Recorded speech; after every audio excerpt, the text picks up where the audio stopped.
তারেক রহমান ক্ষমতায় থাকবে না, তারেক রহমান ক্ষমতায় থাকবে না। পতন শুরু হয়ে গিয়েছে। এখন তারেক রহমান হলো পিস্তল তাক করবে। আমরাও বলি 1400 লোক গেছে, বুকে গুলি চালান, সমস্যা নাই। তবে আমাদেরকে কোনো পথ টাকা দিয়ে কিনতে পারবেন না, কোনো নেগোসিয়েশন হবে না, এটুও হবে না।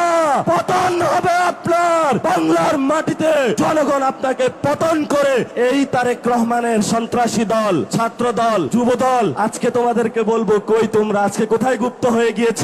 আজকে যে রাজপথে দেখা যাচ্ছে না, বাসায় কি ঘুমিয়ে আছো নাকি পালিয়ে গিয়েছ? পালানোর জায়গা পাবেন না।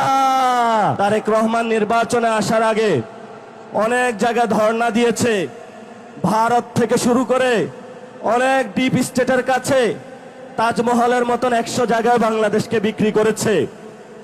এখন সবাই এসেছে তারেক রহমানের কাছে যে তুমি না আমার কাছে বিক্রি করেছিলা, আরেকজন বলে তুমি না আমার কাছে বিক্রি করেছিলা। তারেক রহমান এখনো মাথা খারাপ হয়ে গিয়েছে।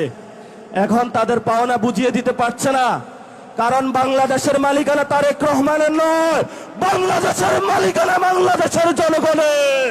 লন্ডন থেকে একজন বাংলাদেশে এসে ছাত্রদল, যুবদলের সন্ত্রাসী বাহিনীকে উস্কে দিয়ে বললেন, আমি হলাম বাংলাদেশের এই গণ অভ্যুত্থানের মাস্টার মাইন্ড।